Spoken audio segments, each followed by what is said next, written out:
Okay, folks, I'm round at my mate Martin's in quite sad circumstances, really, because he's in hospital with a bloody spinal infection. After he's had an operation, he's been in hospital now for a couple of months. We're meant to be going to Bewley together in May, and he unfortunately fell ill then. So our thoughts are with you, and we're just keeping our fingers crossed, hoping that he gets better. He's asked me to come up to his unit just to check things over and give the cars a run.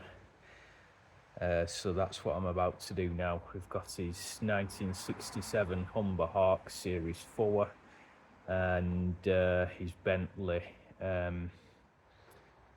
8. So I'm gonna give the cars a run. We'll start with the Hawk.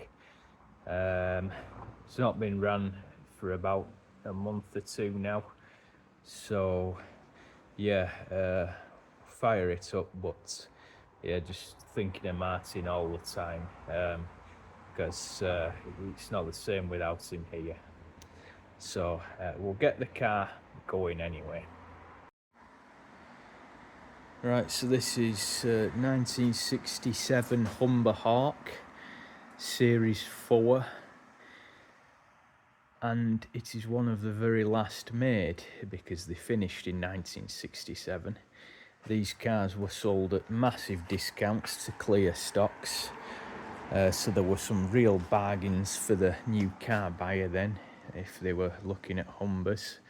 Both the Super Snipe and Hawks were offered at massive clearance discounts, which also had the effect of decimating used car values, which Martin has told me about because he remembers his father complaining about it.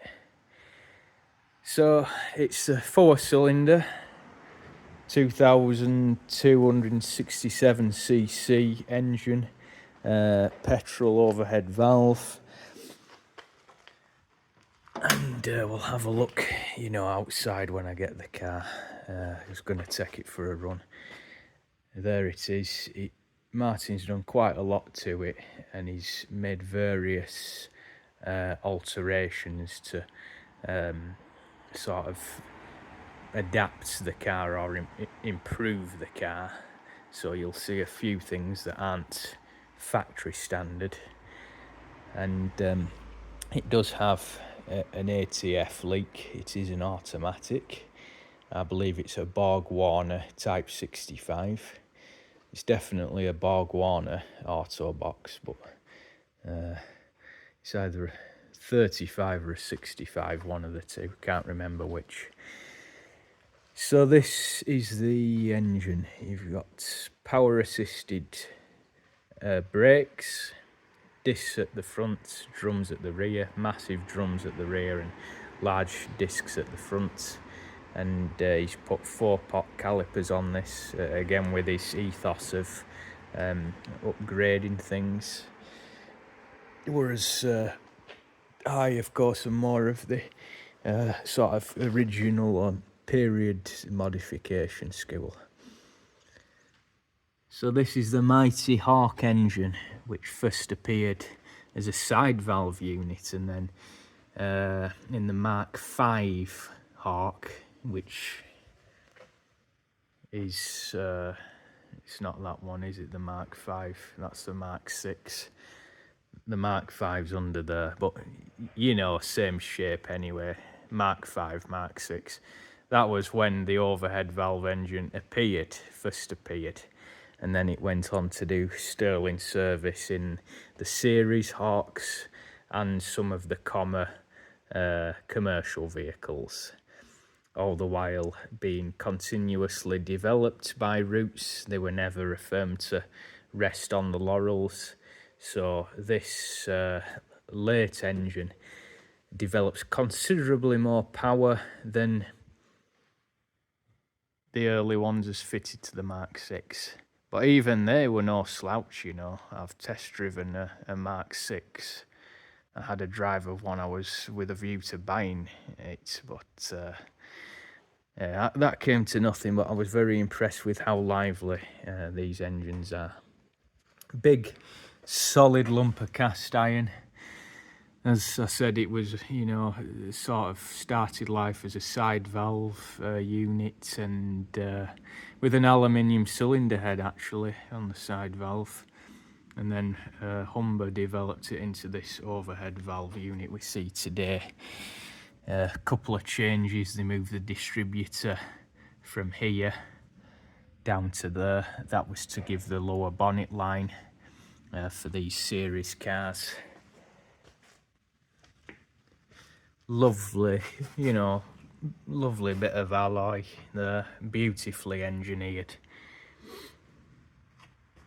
A bit like, you know, the standard Vanguard in a way of that time, with the manifold arrangements there. Although I see, is it a separate manifold? It's cast iron manifold. Cast iron inlet manifold, right. Yeah. And they are separate inlet and exhaust. I think there's a hot spot. I think there's a flap in here to create a hot spot. This is the drain pipe for any petrol that gets trapped in the manifold. That's an important part of the engine, because it's got a one-way valve at the end there. Let's see, I'm still, you know, messing around with this camera, trying to get the look at the settings. But yeah, you can see just down there, the end, that is the one-way valve for the petrol drain. So I've just been doing a couple of checks. You know, one of Martin's nice little features there for the air intake. So I've just been doing a couple of checks before I start it up. We've got plenty of water in the cooling system in the radiator. The battery was already connected, and there's a negligible current drain on these old cars, so you don't have to worry about a flat battery even if it's been standing. The dipstick is buried really down there, but yeah, we've got plenty of oil in. A bit on the dirty side, but it is there. Oil filter there. ATF fluid, you'll have to take my word for it, I have checked it. I don't know if it's right doing it when it's cold, or if you have to sort of dip it when you've moved between park and drive or whatever. There's something, but there is. It's well up on the dipstick. He has fitted power steering to this car. They never come with them as standard, and it was never an option. But being the genius that he is, I was with him, you know, helping him a couple of times with this conversion, and he's used a dynamo with a power steering pump at the back from, I think it was one of the big Farinas, Austin Westminster or something. And we've used the Super Snipe steering gear down there, which include the power steering rams. Because underneath, of course, it's similar to the Super Snipe. So that has made a big difference to the steering, as you will shortly see. So I'm gonna now start the thing up. I've got the keys. Humber.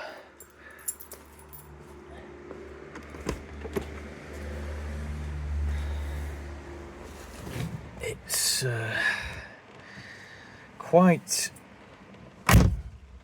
an unusual quadrant. It's not the PNDLR that we're used to now, and that was even in use at the time. you have to study the quadrant there. And let's see, we've got key switch ignition. I've just been on the phone to him actually, and been telling him about it. Right, well, that's not supposed to happen. Not the best of starts. Ah, right, okay. So just make sure the handbrake's on. Select neutral to start, because there's an inhibitor switch, of course. It won't start in drive. He said I've got to press the throttle, then pull the choke out. I've manually pumped fuel up using the hand priming lever.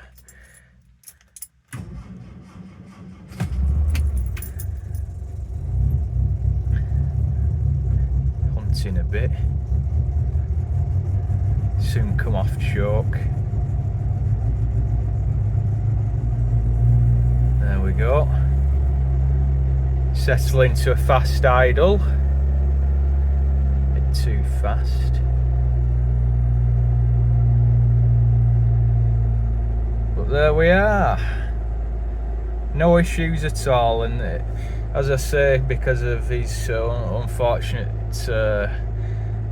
health issues now, he's not used the Hawk since early May at least, and we're now nearing the middle of July, so that's, well, it's 2 months, yeah, about 2 months.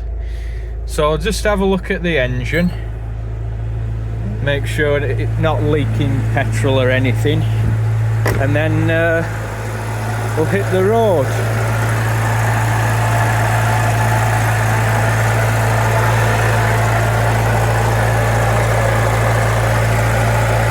Bit of noise coming from the front here. Sounds like the water pump perhaps or something. Maybe a water pump burring on its way out, but I'll just dispense with that joke. Fast idle now actually. I don't want it over revving, not on a cold engine. That's about right. They are lovely engines, these. You know, really nice exhaust notes and all. And if I could, God, I hate modern technology. Yeah, it's total white out here. Sorry about this, folks. I actually don't know how the hell to bloody it should do this automatically. Anyway, you get the picture. Alright, so there it is. A nice even beat, as any good engine should be. Right, so I'm gonna cut there now, and we'll go straight to taking it out on the road, eh? So I've parked it next to my Super Snipe Series 2 1959, so you can see the difference in styling as the model was updated progressively as the years went on, and you can see they gave the later cars a flatter roof line with larger windows. The earlier ones much more 50s looking. So on the later ones you had amber indicators at the front and a much flatter roof line, which I always think makes it look a bit more Rolls Royce like at the rear. But in common with a lot of Roots marks back then, Singer, Hillman, they received the same treatment, flatter roof line, you see, and you gain this little quarter window at the back. So I'm gonna go out on the road now, but I need to familiarise myself with the controls, because if you've seen my Super Snipe, you will now see it's a bit different inside the cars. Still same nice lovely burr walnut dash, veneered, door cappings as well. We've got vinyl seats in the Hawk, not leather, nice hard wearing vinyl. There is a good hefty centre armrest, front and rear. You can see the difference there in backlight, can't you? Visibility is better. Well, it was not bad on mine, but such was the vogue at the time to increase the glass area of cars.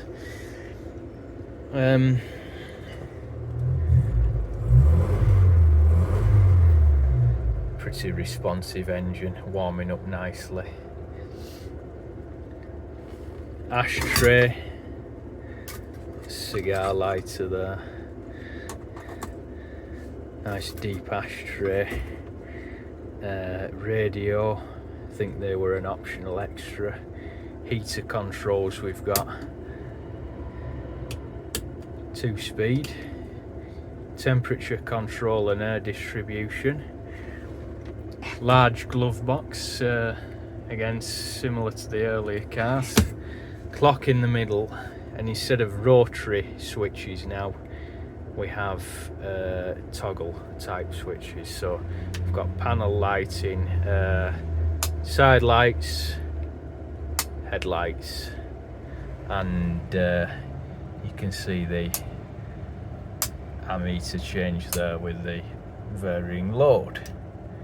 And panel lights you can't just see, or can you? No, you can't see, you can't make out the panel lights in the daylight.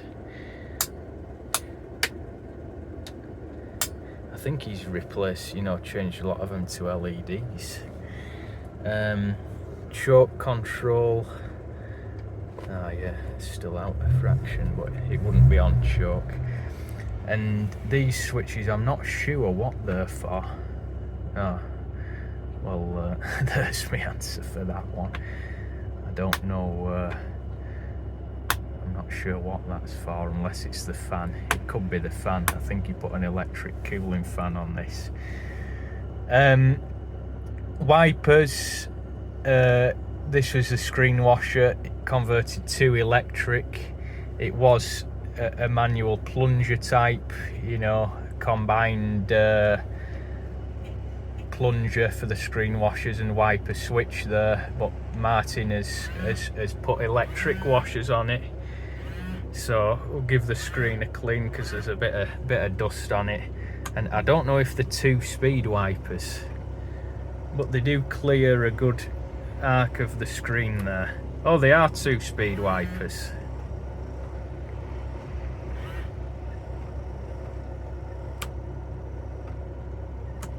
Self-parking.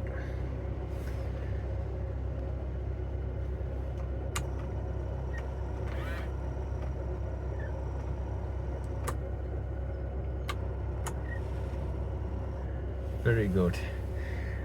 We've got a combined indicator and main beam flasher there, combined stalk, and still with the actual high beam to dip beam changeover switch on the floor there.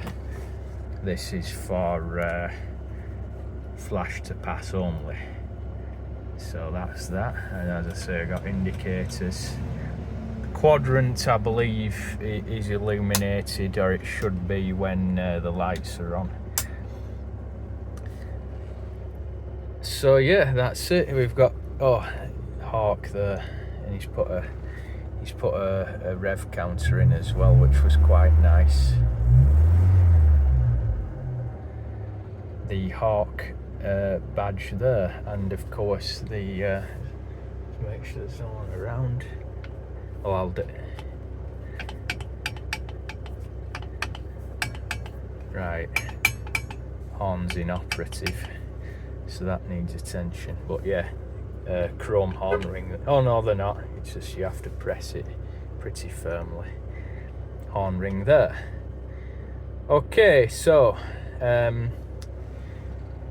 yeah, rear view mirror, good sun visors, universally pivoted, so you can swing them out like so. And we've got a rear view mirror, non-dipping, not tinted either, but yeah, black vinyl for late 1960s. You can see where they tried to modernise, can't you? So that's more or less it for the inside.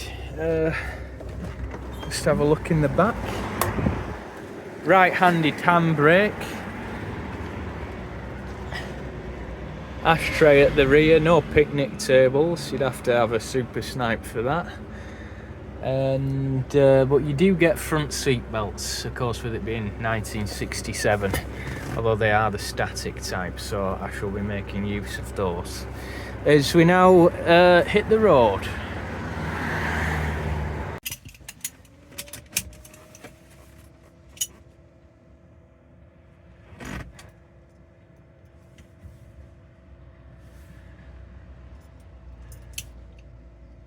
Right, right then, folks, we're gonna hit the road.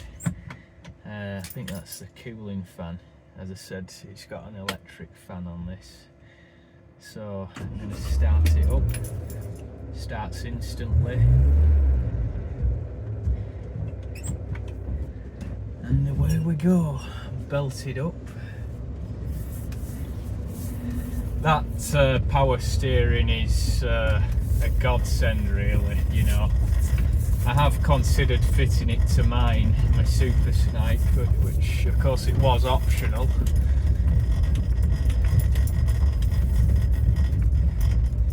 Because I am quite a lazy driver, really. I tell a lie though, you don't really need it on these cars. It's just a very, very low speeds. But you never dry steer on them anyway, i.e. when the car's stationary. You've got to make sure the car's moving, but even so at parking speeds it can be heavy. But this is brilliant. You can hear the auto box there.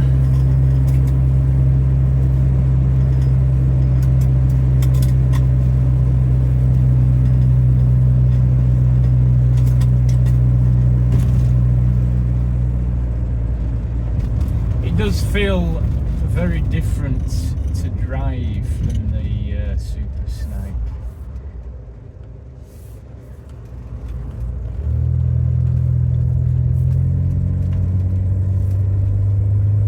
This is the beauty of an auto box, you see. It does all the gear changing for you. Looks like I needn't have bothered with the screen washers earlier.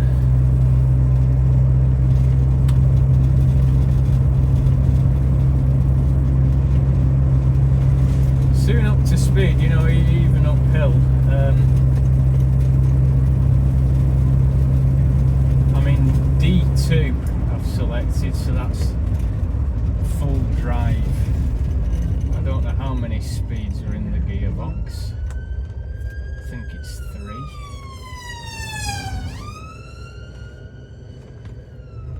But yeah, auto now.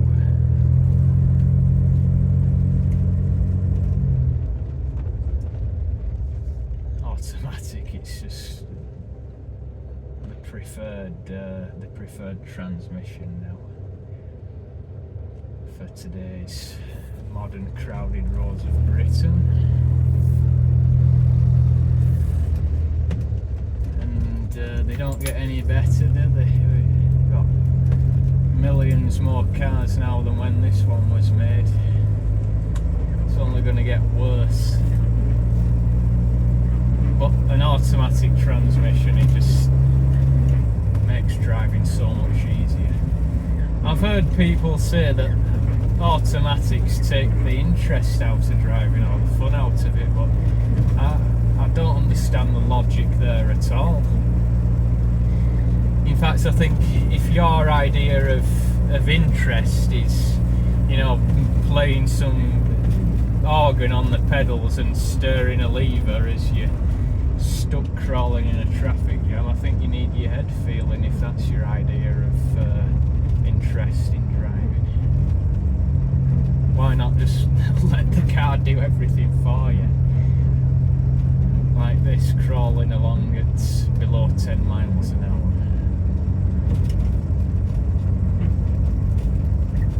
The joy of 21st century Britain.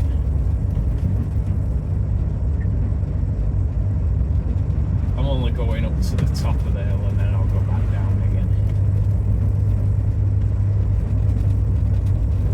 It is a lovely car to drive, I must say. But yes, very different feel to mine, my earlier Super Snipe.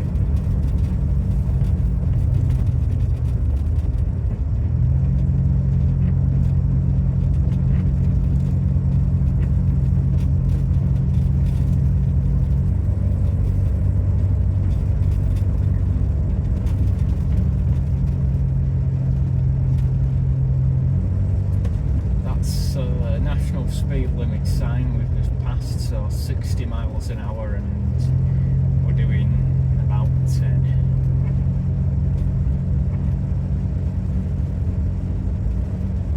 And it started raining again.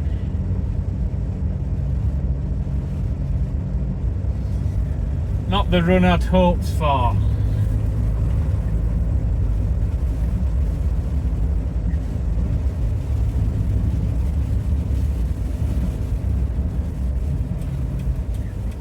Turn around here and go back. It's not really fair to have this car out in the rain.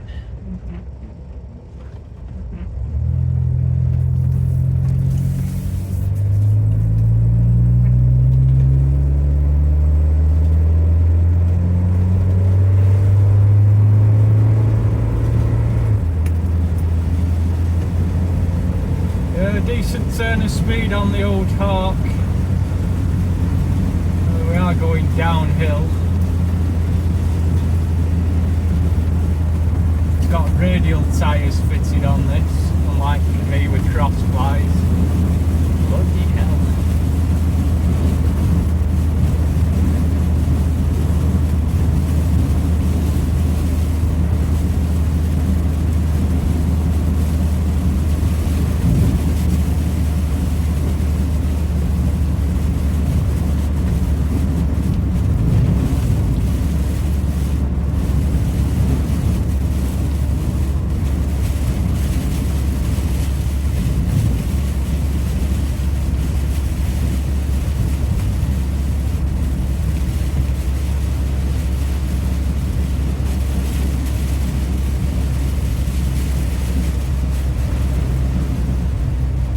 Wipers are well up to the job, as you can see, as are those servo brakes.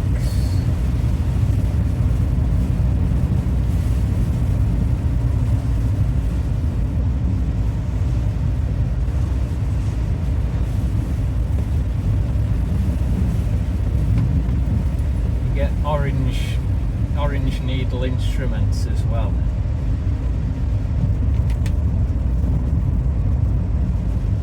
Bit more, well, updated for the time.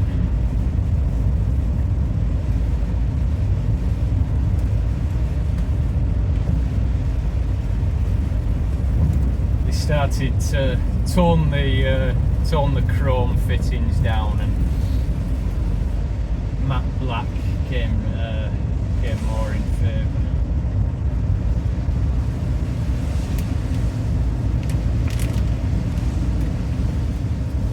Fuel economy, I think he gets around mid-20s usually, high 20s, maybe about 27, 28 on a run.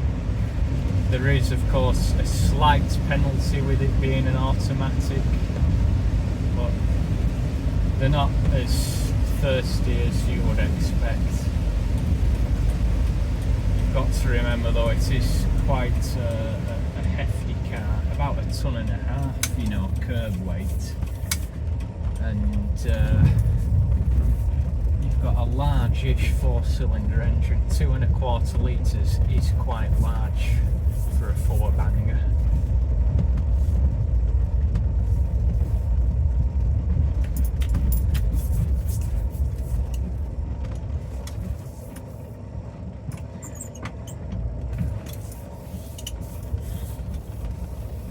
Well, I must say that I really enjoyed that. Just put it into neutral handbrake on. I enjoyed giving it the old Hawk a run, and I hope you did too.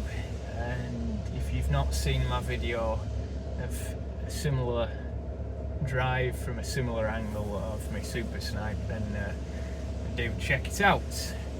All that remains to be said is thank you for watching, and do consider subscribing. See you again. Just to show you those panel lights.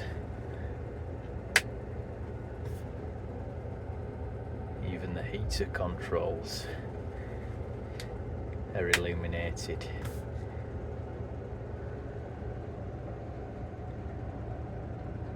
Yeah, he has his fitted LEDs.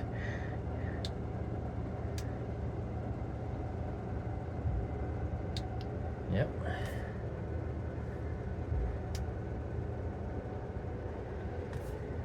Pretty neat.